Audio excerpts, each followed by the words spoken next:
Hey there, how's it going? I hope you're having a great day today.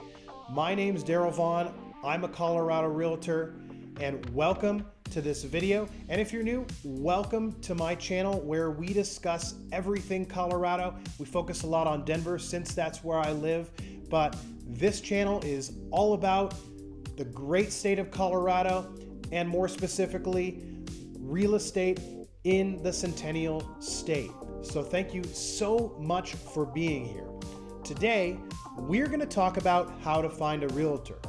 Sounds pretty easy, doesn't it? Well, not so much, because you don't find a realtor in your conventional ways of finding other services, which is typically online, Googling it, stuff like that. Now, before we get started, I am a realtor, so you're probably thinking I'm going to say something like, oh, you just found one. Well, while I would love it if you chose me to be your realtor, instead, I'm going to actually tell you how you can go about searching for a realtor that's going to be the right fit for you. So, without further ado, let's get going.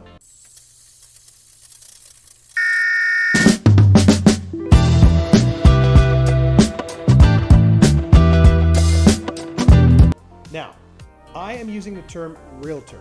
What you should know is that all realtors are real estate agents, but not all real estate agents are realtors. Realtor refers to somebody who is an active member of the National Association of Realtors. This is actually a copywritten term, and it only applies to those who are part of this association. Now, what this means is that the National Association of Realtors has very high standards in which we realtors operate within. So when you choose a realtor, you are choosing somebody that operates within the highest possible industry standards. So it is my recommendation that you choose a realtor over someone who is just listed as a licensed real estate agent. All right, so let's start with what not to do. You probably ended up watching this video because you Googled something like how to find a realtor or how to choose a realtor, and you came up with either a list of realtors or a few services that will have you go to their site, enter your zip code, your email, first and last name, things like that. That information is being ultimately gathered so that realtors can purchase leads from these services, or they're going to match you up with a realtor, and that realtor's going to end up paying a portion of their commission for your information or for that lead, if you will. So what you're going to find from these sites and even on Google is a whole bunch of photos of realtors, glamour shots sort of thing, in their Sunday best, and a bio, some reviews, how many transactions they've done. But how do you know if you're going to personally relate and connect with that realtor, right? This is kind of like finding a barber. You could Google barbers in my area and you may find some good results, but do you really want to go to a barber and get your hair cut by somebody that you just have nothing in common with? And last time I checked, buying or selling a home is much more significant than getting a haircut, right? Buying and selling a home is an emotional transaction. It's stressful. It's often sentimental. It's one of the most significant things people do in their lives. And it's important to not just go by reviews in this case and what you see in terms of how long somebody's been in the real estate industry. Connection and being able to relate to your realtor is extremely important. Another thing you could do to find a realtor is go on Zillow, Redfin, or HomeSnap or something like this, where you have a whole bunch of homes that you're kind of browsing through, and then there's always like a little button that says see this listing or book a showing or something like that. What happens when you hit that button is that's routed to a local real estate brokerage, and then somebody is booked on a showing with you, and then you randomly meet a real estate agent there, and you hope that you guys have some kind of connection. It's really the luck of the draw. And I come from a situation, I was with a brokerage that was in fact a Zillow team, where somebody would click that little button that said schedule a showing that would route a call to our office, and several times I went out and met with the buyer, and often we didn't hit it off. Often we did, but often we didn't. It's kind of luck of the draw, sort of 50-50 if you're lucky, but that is completely random. And what we want to avoid is choosing a realtor at random. Again, I'm going to hit this home many times in this video. It is super important that you relate to your realtor. Now look, I'm a millennial and I use technology for just about everything, but this is a unique situation where I'm going to recommend here good old-fashioned asking around, because that is the best way to find a realtor you are going to connect with.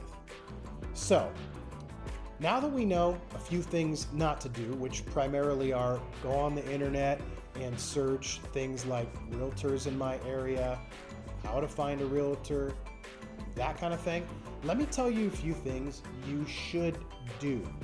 Number one, ask family and friends.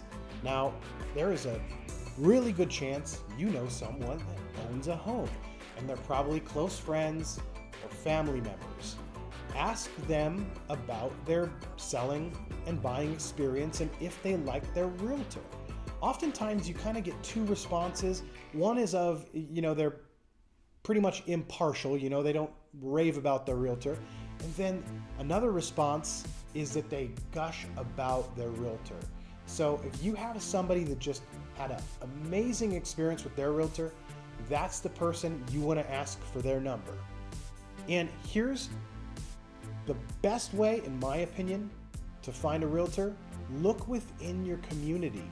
Look within your neighborhoods, your social circles, your faith communities, your athletic communities, or the coffee shop or bar you frequent. There is very likely to be a realtor amongst your community that you have a lot in common with. Here's the thing, buying a home is personal. It's a very unique transaction, and that's why it's important for your realtor to be somebody that you can get along with personally, that you relate to, that your values align, and that you work in a similar manner. These are all very important factors, and you should always feel as if your realtor has your best interest in mind. Now, what about experience? Now, this is a common concern. People often wonder, what about new agents? Well, here's the thing. When realtors become licensed, they in theory have the same technical knowledge as somebody who's been in the industry for 20 years. And I personally have worked with newer agents that are absolutely fantastic. And I've worked with agents who have been in the business for 25 years that, frankly, weren't so great.